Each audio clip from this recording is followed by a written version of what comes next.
ওগো আল্লাহ দয়া করো নসিব করো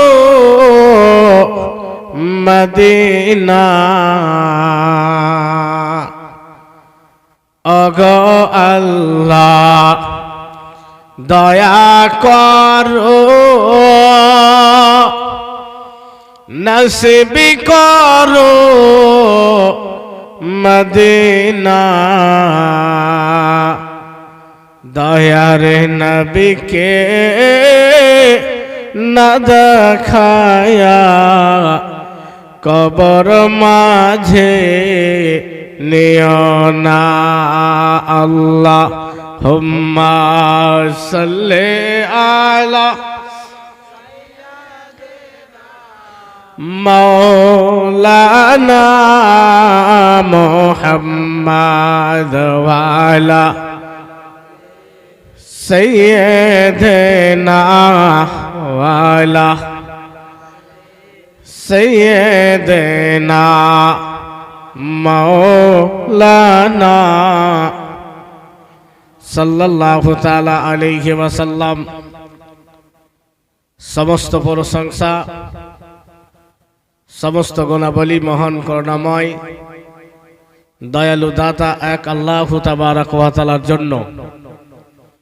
সকলেই কোরআনের ভাষায় এক বাক্যে বলেন আলহামদুলিল্লাহ। জোরে বলেন আলহামদুলিল্লাহ।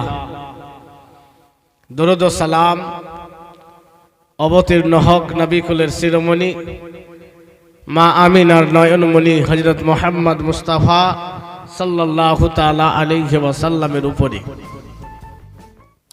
উপস্থিত আওয়ামুন নাসে আহলে সুন্নাত ওয়াল জামাত, পর্দানেসি মা ও ভগ্নীগণের আমার প্রত্যেককেই অন্তরের অন্তরস্থল থেকে আবারও সালাম আমি পেশ করছি। আপনারা উত্তর দিবেন আসসালামু আলাইকুম ওয়া রাহমাতুল্লাহি ওয়া বারাকাতুহু। বেরাদার, রাসূল পাক সাল্লাল্লাহু তাআলা আলাইহি ওয়াসাল্লামের হাদিস আছে, নবী বলেছেন আসসালামু ক্বাবলাল কালাম। সালাম করতে হবে কথা বলার আগে। আমি করেছি, আমার মহব্বতে আপনাদেরকে করলাম। তাহলে এই হাদিসটা মুখস্থ করলেন। 40টি হাদিস যদি কেউ মুখস্থ করে এর ফজিলত আছে, ইনশাআল্লাহ বর্ণনা করব।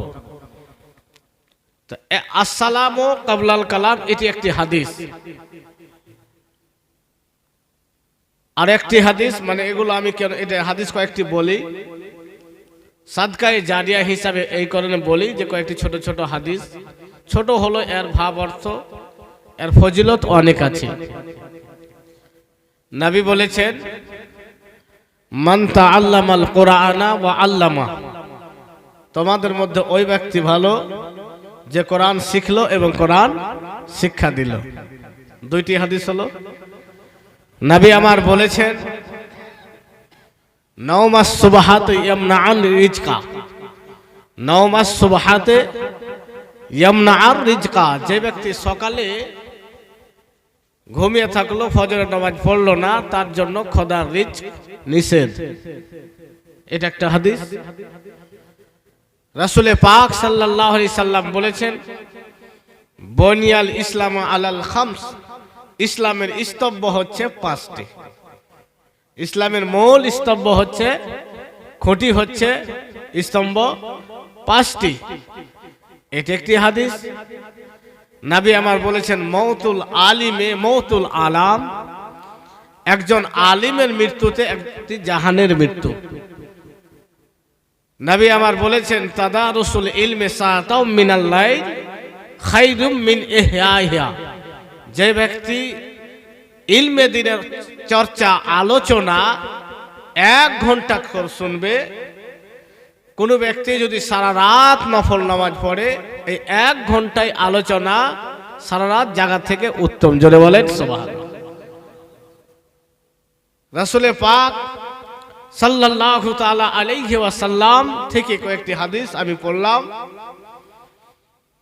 বেরাদার, আমরা অনেক অনেক কিছু ছন্দ মুখস্থ করেছি, ভালো কথা। নাতে রাসূল মুখস্থ করেছেন, ভালো কথা। কিন্তু কোরআন শরীফকে শুদ্ধ করে পড়তে শিখেন, এটা আছে ফরজ।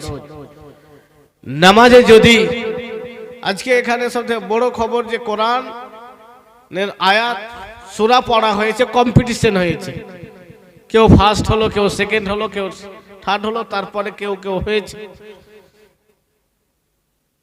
তো এটা কিন্তু খুব ভালো জিনিস। আজকের মাহফিলের সব থেকে মূল হলো এটা আকর্ষণ যে কোরআনের কম্পিটিশন হয়েছে, মানে কোরআনকে শুদ্ধ করে কে পড়তে পারবে ভালো, সেটার কম্পিটিশন হয়েছে। বেরাদার, নবী আমার যে মতো কোরআন তেলাওয়াত করেছেন, রুহুল আমিন যে মতো নবীকে কোরআন শিখিয়েছেন, কামা হাক্কুহু কোরআন যদি সে মতো পড়া না হয়, নামাজ হবে না, নামাজ হবে না। এবার দেখেন, যারা নামাজ পড়ছেন, তাহলে আমরা কোথায় শিখবো, কে শিখাবে? ওটা আপনাকে খুঁজতে হবে। কিতাব বলছেন উতলুবুল ইলমা লাউ কানা বিসসিন। যদি জ্ঞানকে খোঁজার জন্য আপনাকে দূর দেশেও যেতে হয়, এমনকি চীনও যদি যেতে হয়, আপনাকে যেতে হবে, কিন্তু খুঁজতে হবে, তালাশ করতে হবে, তালবে ইলম, ইলমকে খুঁজতে হবে। বেরাদার, আর শিক্ষার কোনো বয়স নাই। আমরা জেনে না জেনে, বুঝে না বুঝে অনেক অন্যায় করছি। আমরা অনেক এত রকমের অন্যায় করছি যে গলতে আমরা পারবো না, নিজে বুঝতেও আমরা পারি না। তাহলে কখন আমরা সতর্ক হব, কখন আমরা বাঁচবো, কি থেকে বাঁচবো, কেমন করে বাঁচবো, জানতে তো হবে। আল্লাহ তাবারাক ওয়া তাআলা বলেছেন, কোরআন মানুষকে অন্যায় থেকে বাঁচাবে, ন্যায়ের দিকে নিয়ে আসবে। কোরআন মানুষকে জাহান্নাম থেকে বাঁচাবে, জান্নাতে করবে। বেরাদার, আমরা কোরআন তো কোনো রকম হয়তো পড়তে শিখলাম, কোরআন বুঝলাম না। কোরআন শুধু রিডিং পড়লে হবে না, আপনাকে শুদ্ধ করে পড়তে হবে। অর্থ সহকারে পড়েন ভাই, কিন্তু শুদ্ধ পড়তেই হবে, নাহলে নামাজ হবে না। আজকে আলিমের অবস্থা, আমরাও কোরআনকে ভেঙে ভুঙে ঠিকঠাক পড়তে আমরা পারছি না। আজকে যদি মানুষ এই জিনিসটা শুধু বুঝতো, তাহলে 95% ইমামই চলতো না। আমি এটা এখানে বলি না 60 টাকা পড়ার ইমাম ভাই না, যতগুলো ইমাম ইমামতি করছে, আলিমরা বসে বসে আলোচনা হয় মাদ্রাসার শিক্ষকদের মধ্যে, যে 95%-এর বেশি ইমাম অযোগ্য।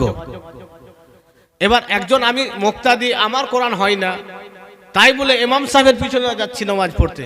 এবার যদি ইমামেরও না হয়, তাহলে এটা জিম্মাদার কে? ইমাম। ইমামকে রাখলো কে? গ্রামবাসী, মরল সর্দার। এর জিম্মাদার কে?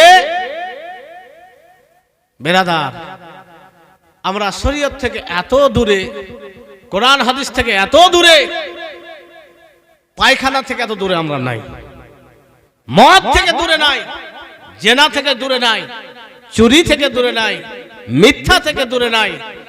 আমরা অন্যায় থেকে বাঁচার চেষ্টা করি না। একবার দুরূদ শরীফ পাঠ করেন, কয়েকটি ছন্দ আমি পড়ি, তারপর আমি আমার বক্তব্য আগে বাড়াবো। আল্লাহুম্মা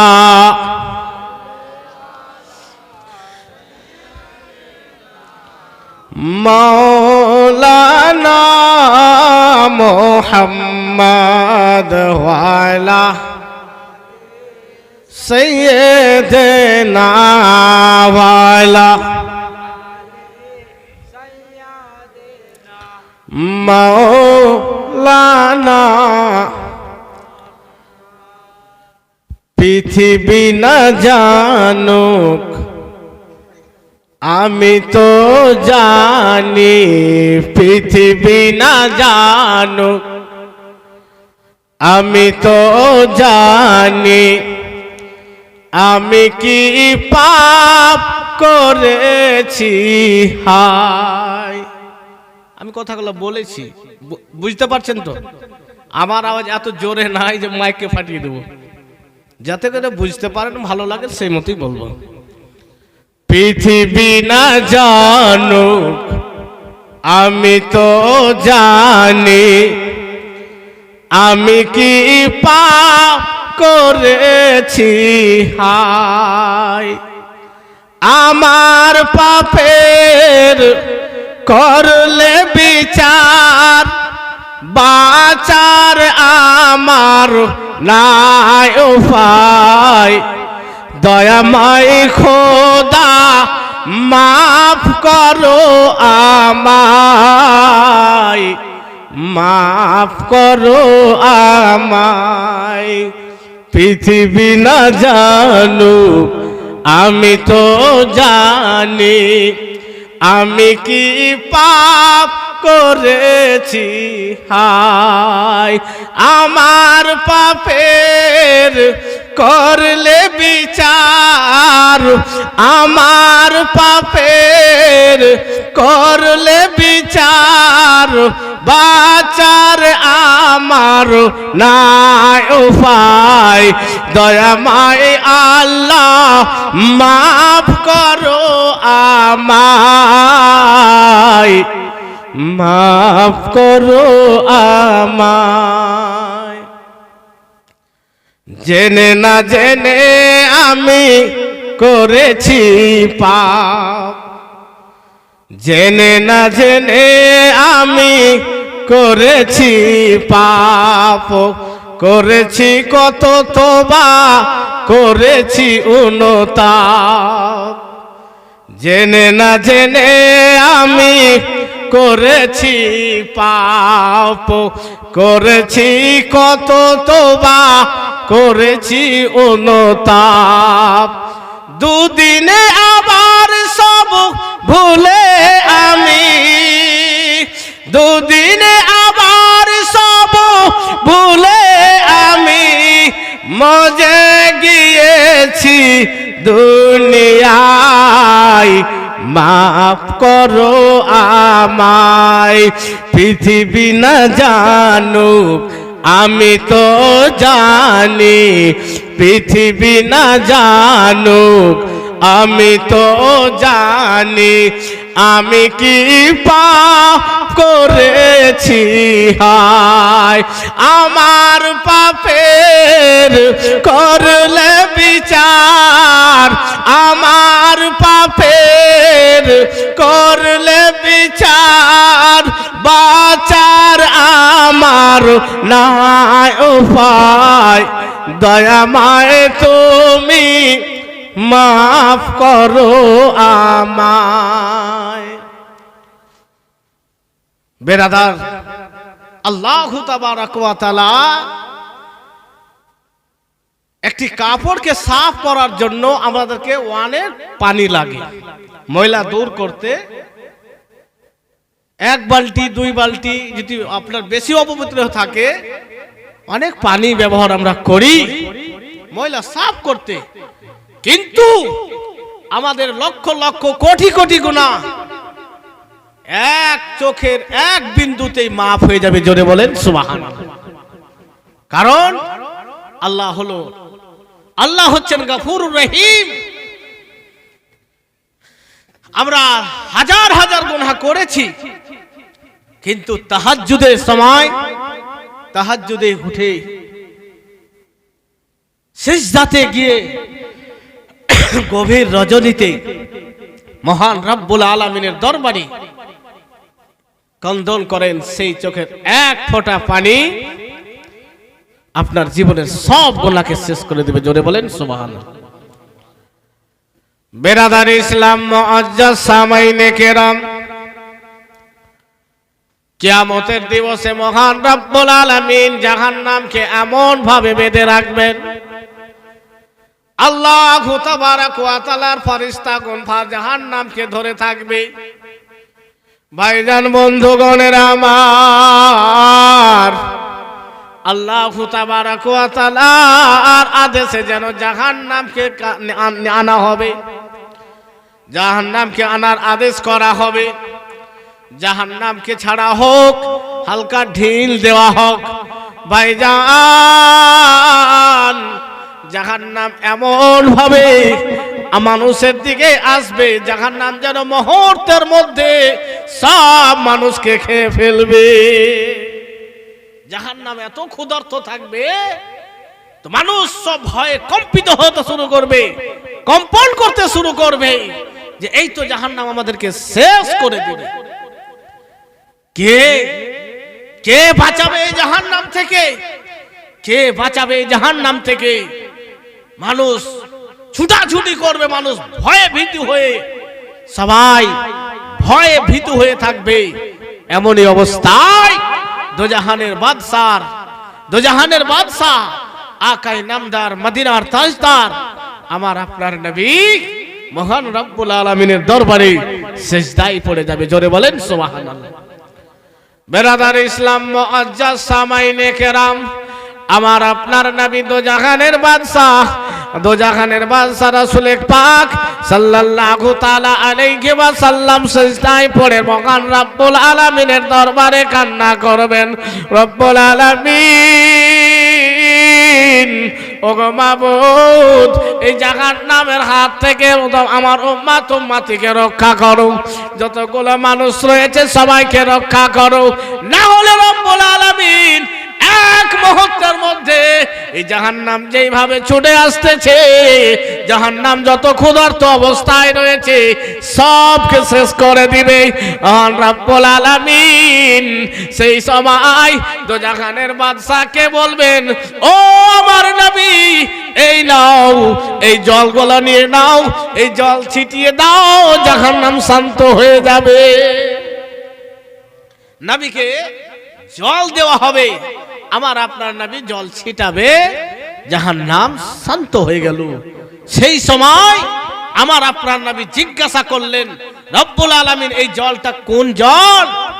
সেই সময় আমার আপনার আল্লাহ বলবেন, হে আমার নবী, এই জলটা তোমার উম্মতিরা যে কান্না করেছে, সেই চোখের জলকে আমি যত্ন করে রেখেছি। জোরে বলেন সুবহানাল্লাহ।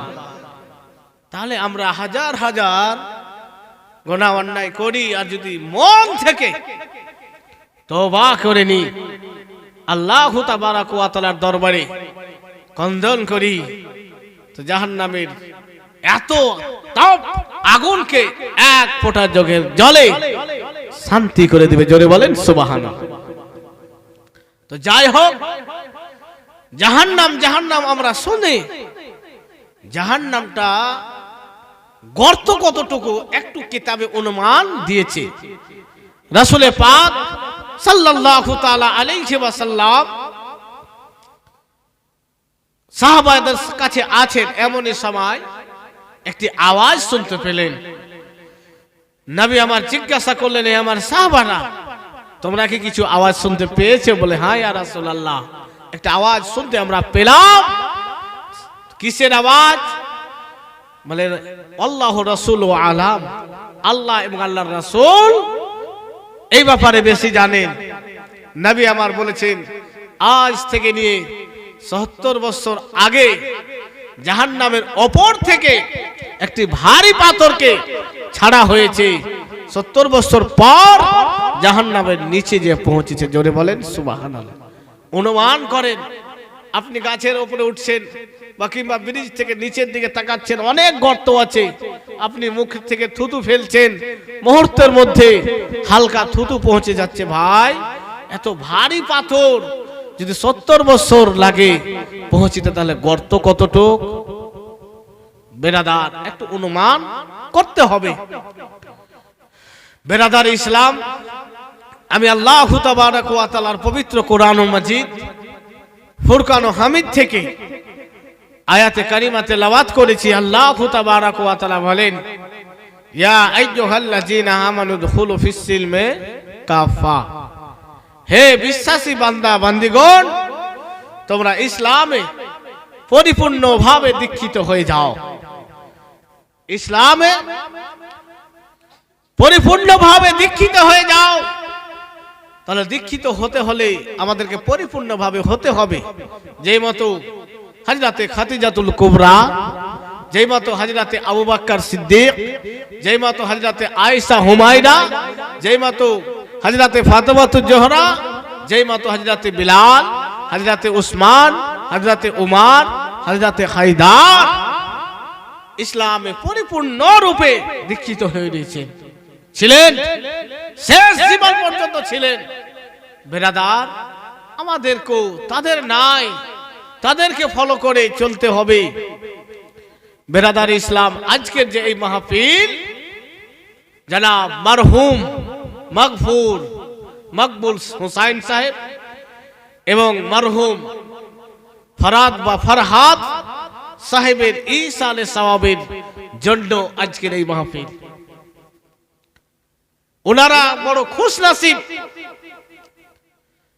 যে ওনাদের আওলাদ, ওনাদের ছেলে, ওনাদের পোতা বা ওনাদের ভাই, ওনাদের বংশধর, আত্মীয় স্বজন সবাই মিলে বসে আজকে দোয়া, আসল উদ্দেশ্য দোয়ার জন্য বসে আছে। এমন ফিতনার সময় এসেছে, দোয়া বন্ধ হতে শুরু করেছে, মিলাদ বন্ধ, মাহফিল বন্ধ। বেরাদার ইসলাম, অবশ্যই নিজের যারা মরহুম কবরস্থ রয়েছে ইনাদের বংশে আল্লাহ তাবারাক ওয়া তাআলা যেন প্রত্যেক মরহুমের কবরকে জান্নাতি টুকরা বানিয়ে দেবেন, আল্লাহুম্মা আমিন। যতগুলো ভাই, বাবা, বোন, মা, বোনেরা এই মাহফিলে উপস্থিত রয়েছেন, কেউ ঘর থেকে শুনছেন, বাইরে থেকে শুনছেন, কেউ স্টেজ থেকে শুনছেন, আল্লাহ যেন প্রত্যেকের আত্মীয় স্বজন যারা কবরস্থ রয়েছে, আল্লাহ যেন প্রত্যেকের আত্মীয় স্বজনকে যেন ক্ষমা করে দেবেন। আল্লাহ দোয়া করতে হবে। দোয়া, আর দোয়া ও মখুল ইবাদাত, দোয়া হচ্ছে ইবাদতের মগজ। রাসূল পাক সাল্লাল্লাহু তাআলা আলাইহি ওয়াসাল্লাম দোয়া করতেন, করেছেন। দোয়া করা নবীর সুন্নাত, সাহাবাদের সুন্নাত। আজকে আমরা সব পারি, কোরআন জানি না, সব পারি, নামাজ পড়ি না, সব পারি, শরীয়তের জ্ঞান আমাদের মধ্যে নাই। বেরাদার ইসলাম, মুআজ্জাজ সামাইনে কেরাম, আল্লাহ তাবারাক ওয়া তাআলা পবিত্র কোরআনুল মাজিদ ফুরকানে হামিদের মধ্যে বলেছেন, ইয়া আইয়ুহাল্লাযিনা আমানু দুখুলু ফিস সিলমি কাফা, হে আমার বিশ্বাসী বান্দা বান্দীগণ, তোমরা ইসলামে পরিপূর্ণ রূপে দীক্ষিত হয়ে যাও, শামিল হয়ে যাও। ভাইজান, বন্ধুগণের আমার, রাসূল পাক সাল্লাল্লাহু তাআলা আলাইহি ওয়াসাল্লামের অর্ধাঙ্গিনী হযরত খাদিজাতুল কুবরা রাদিয়াল্লাহু তাআলা আনহা কেমন নবী পাক সাল্লাল্লাহু আলাইহি সাল্লামকে ভালোবেসেছেন, কেমন ভালোবেসেছেন। এখান থেকে নবীর প্রেম, ভালোবাসা আসবে এবং স্বামীর সেবা, স্বামীকে কেমন ভালোবেসেন সেটাও আসবে। একটু লক্ষ্য করবে। বেরাদার, হযরতে খাদিজাতুল কুবরা একজন বিবাহিতা মেয়ে। নবীর সঙ্গে বিবাহ হয়েছিল, তার আগে একাধিক বিবাহ হযরতে খাদিজার হয়েছে। হযরতে খাদিজার পিতার নাম হচ্ছে খালিদ, ওনার মাতার নাম হচ্ছে ফাতেমা। খাদিজাকে আরবের লোকেরা, মক্কার মানুষেরা মালিকায়ে আর বা মালিকায়ে মক্কা, মালিকা বলে ডাকতো। মানে ওনার ধন সম্পদ অনেক ছিল। উনি শুধু ধন বা টাকা পয়সা বলার দিক দিয়ে ঠিক না, ওনার মনসে মতো ছিল। জোরে বলেন সুবহানাল্লাহ। নবীর যতগুলো স্ত্রী ছিল সকল স্ত্রীর সেরা স্ত্রী হযরতে খাদিজাতুল কুবরা, হযরতে আয়েশা সিদ্দিকা নবীর সব থেকে ছোট স্ত্রী। তিনি বর্ণনা করেন নবী একদিন ঘরে বসে কান্না করছে। কান্নার কারণ জিজ্ঞাসা করলেন, ইয়া রাসূলুল্লাহ আপনি কেন কান্না করছেন? বলে আয়েশা, ও আয়েশা, আমাকে যখনই হযরতে খাদিজাতুল কুবরার স্মরণ আমার হয়, আমি আমার চোখ দিয়ে আমার চোখে জল চলে আসে, আমার কান্না এসে যায়।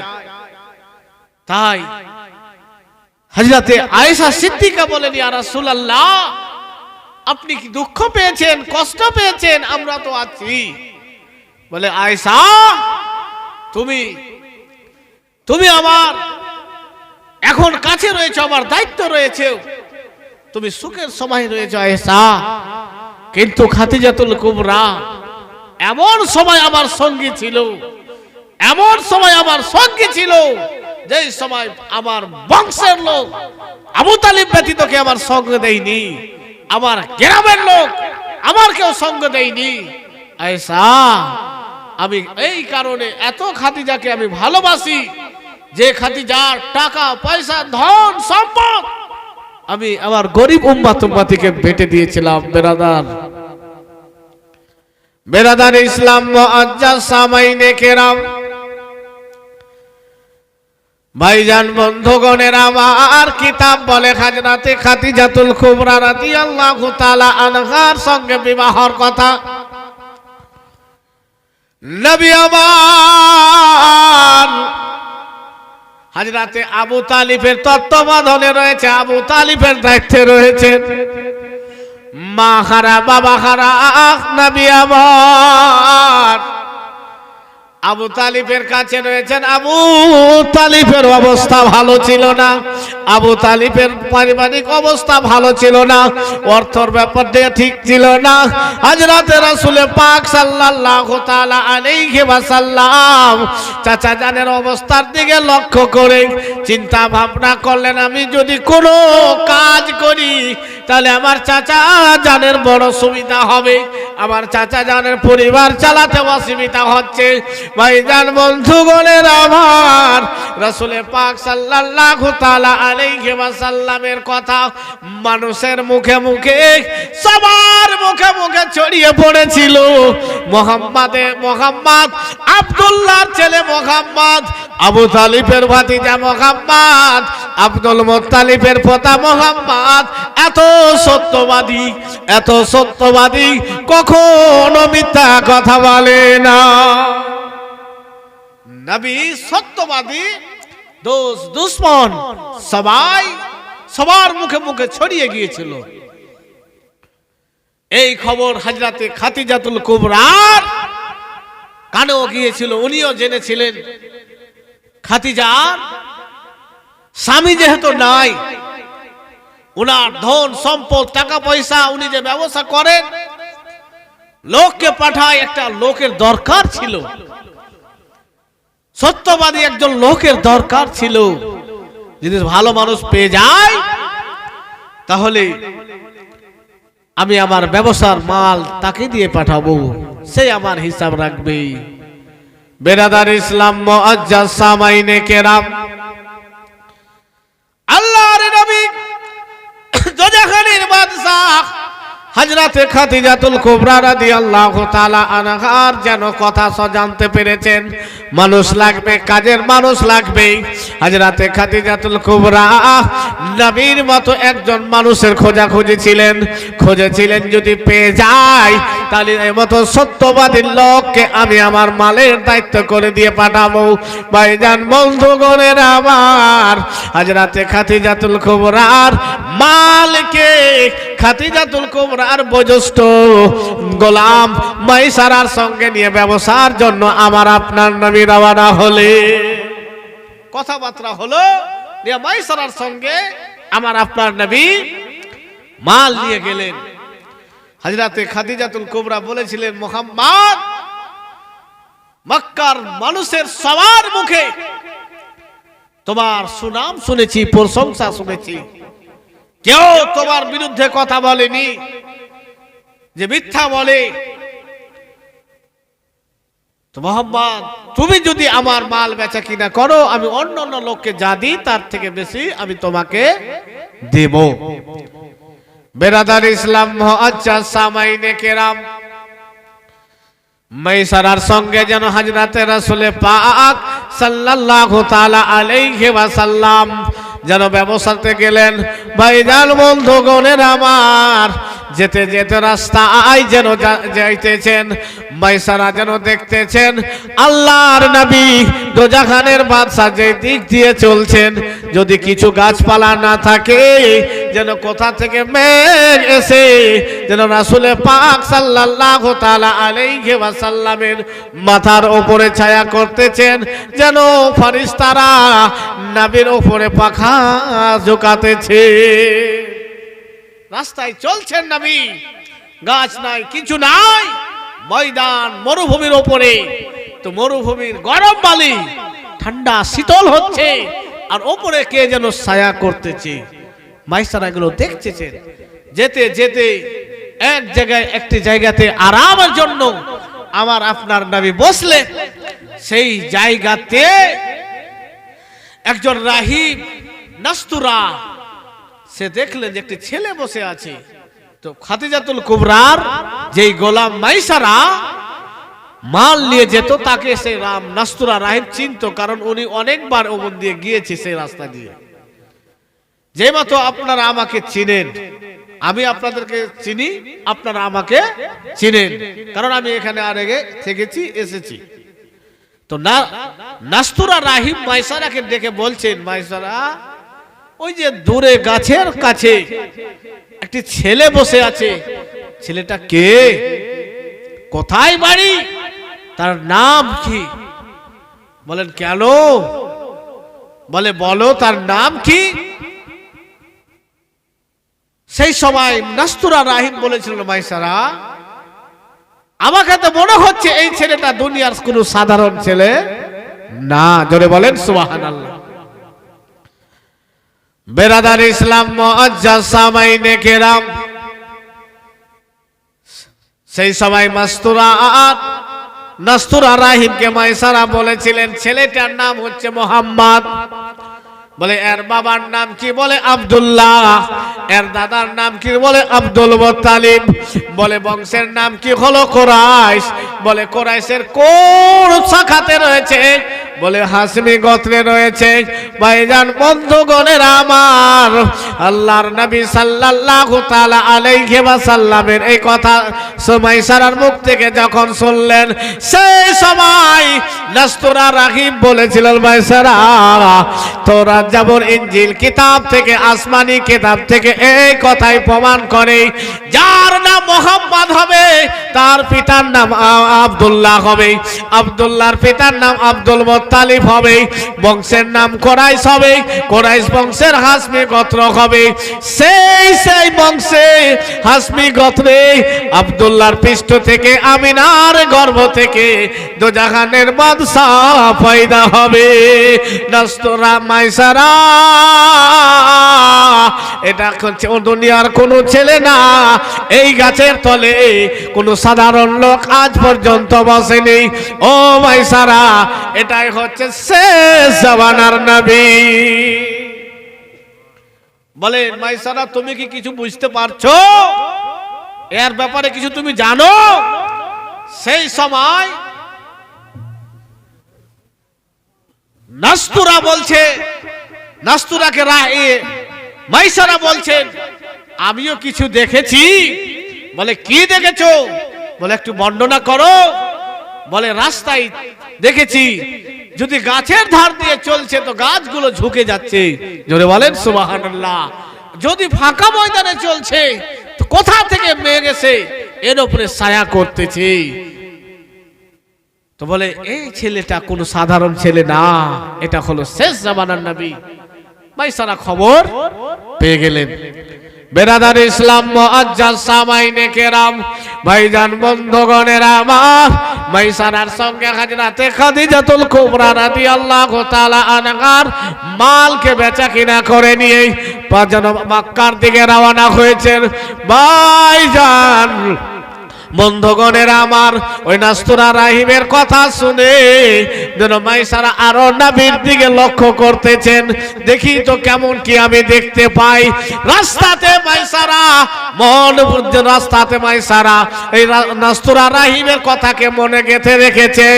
এই ছেলে অন্য কোনো ছেলে না, এই ছেলে অন্য কোনো মানুষ হবে না, এই ছেলে হবে শেষ জামানার নবী, এই ছেলে হবে রাহমাতাল লিল আলামিন।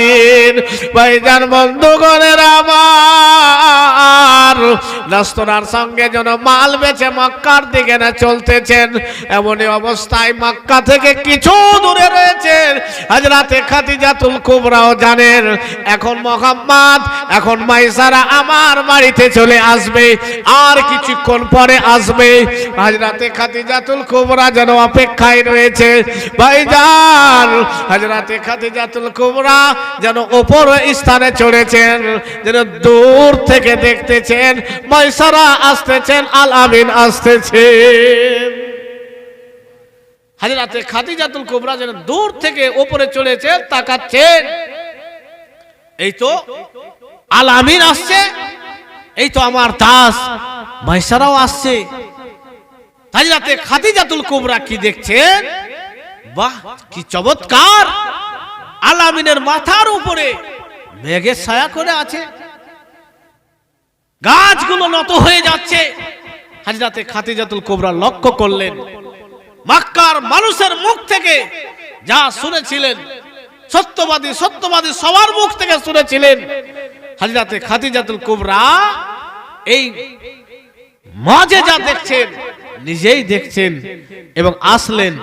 আসার পরে হিসাব কিতাব হলো, হিসাব কিতাব হওয়ার পরে অন্যবার যা লাভ হয়েছিল তার থেকে অনেক গুণ বেশি লাভ হয়েছে। এবং হযরতে খাদিজাতুল কুবরাও খুশি, আল আমিনকে বেশি গুণে আরো দিয়ে খুশি করালেন এবং নবী আমার বিদায় ওখান থেকে নিলেন। মাইসারাকে হযরতে খাদিজাতুল কুবরা ডাকলেন, বলো মাইসারা, তুমি বলো, তুমি অনেকবার আমার মাল নিয়ে বসার জন্য গিয়েছো, এসেছো, তোমার সঙ্গে এবার আল আমিন ছিল মুহাম্মাদুর রাসূলুল্লাহ, তোমার সঙ্গে ছিল মাইসারা। বলো বলো, তুমি কোনো কিছু কি লক্ষ্য করেছো? তুমি কোনো কিছু কি অন্য রকম দেখেছো? বলো আল আমিনের কথাবার্তা কেমন? বলো আল আমিনের ব্যবহার কেমন? বলো মাইসারা, বলো বলো তুমি কিছু লক্ষ্য করেছো কিনা? বলে মালিকা, ও মালিকায়ে আরব, ও মালিকায়ে মক্কা, বলেন আপনি কি কিছু দেখেছেন? আপনি কেন এমতো প্রশ্ন করতেছেন? কি দেখেছেন বলেন বলেন। বলে মাইসারা, শোনো শোনো, আমি উপর থেকে চড়ে তোমাদেরকে দূর থেকে লক্ষ্য করেছি, দূর থেকে দেখেছি কে যেন আল আমিনের মাথার উপরে বাতাস করতেছে, কে যেন ছায়া করতেছে, গাছগুলো যেন আল আমিনের দিকে ঝুঁকে ঝুঁকে চলে যাচ্ছে। বলো মাইসারা, আমি নিজেই তোমার এই চোখে দৃশ্য দেখেছি, তুমি কিছু দেখেছো?